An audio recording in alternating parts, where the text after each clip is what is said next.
تو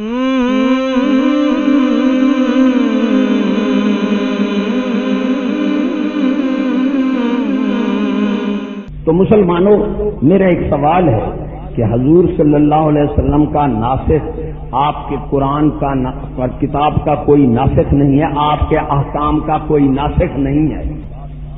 اللہ کو حاکم نہیں مانتے، ہم حاکم مانتے ہیں تھندار کو۔ ارے تھندار ہمیں بلا دے، ارے پیشی کا وقت دے دے۔ میں ایمان سے کہتا ہوں تم ان کو دل سے حاکم مانتے ہیں، ہم جب تک اس کی پیشی کا تسلی نہیں کریں گے ہمارا دل بیقرار ہوگا، ہمارے دل میں خوف رہے گا۔ ہوتا ہے کیا ہوتا ہے، جب تک اس کی ہم تسلی نہ کریں اس کی پیشی کا تو ہم بیقرار رہیں گے۔ ارے جن کو اللہ کی پیشی یاد ہے، اللہ کا خوف یاد ہے، اللہ نے فرمایا یخشون ربہم ویخافون سوء الحساب، جو میرے ماننے والے ہیں وہ مجھ سے بھی ڈر رہے ہیں اور میرے حساب کا ان کو خوف بھی ہے۔ تو مسلمانوں، میرا ایک سوال ہے کہ حضور صلی اللہ علیہ وسلم کا ناسخ آپ کے قرآن کا کتاب کا کوئی ناسخ نہیں ہے، آپ کے احکام کا کوئی ناسخ نہیں ہے، بدلنے والا کوئی نہیں ہے، آپ کے احکام نہیں بدل سکتے۔ لیکن میں یہ پوچھتا ہوں کہ جہاں حضرت عیسیٰ علیہ السلام رسولوں کا قانون نہیں چل سکتا وہاں برٹش کا قانون چل سکتا ہے؟ قانون تو چل رہا ہے برٹش کا، نہیں چل رہا، قانون برٹش کا چل رہا ہے۔ ارے جنہوں نے برٹش کو حضور صلی اللہ علیہ وسلم کا ناسخ بنایا، حضور صلی اللہ علیہ وسلم کی رسالت کو منسوخ کر رہے ہیں، وہ برٹش کا قانون چلا رہے ہیں، وہ کون ہے؟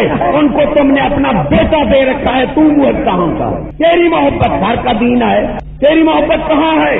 یہودی کا قانون برٹش کا قانون چل رہا ہے، چلا کون رہا ہے؟ دین کے علم والے چلا رہے ہیں یا تعلیم سکول والے چلا رہے ہیں؟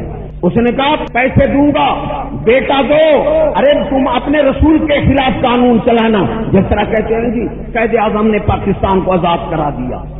علامہ اقبال فرماتے ہیں سلطنت ہند میں ہے مسلمان کو سجدے کی اجازت، ناداں یہ سمجھتے ہیں کہ ہم ہیں آزاد۔ جو باپ کہے ہم چلے جاتے ہیں بھیڑ کی طرح، ہمارے پاس تجزیہ نہیں ہے، سوچ ہم سکتے نہیں۔ ارے ایک تہائی دنیا پر برطانیہ کا قبضہ تھا، امریکہ بھی برطانیہ کا قبضہ تھا، امریکہ پر بھی انہوں نے اقوام متفرقہ، میں کہتا ہوں انہوں نے اقوام متفرقہ بنائی اور انہوں نے کہا آپ وہاں بیٹھ کر حکومت کریں گے، تو ساری دنیا کو چھوڑ کر چلے گئے۔ اور ہمیں کیا کہے گئے؟ جس طرح کسی کو کہو نا اس کے باپ کو کوئی جوتے مارتا تھا، اس نے کہا جی ہمیں آزاد کرو، انہوں نے کہا ایک شرط پر کروں گا کہ اپنے باپ کو خود جوتے مارتے رہنا۔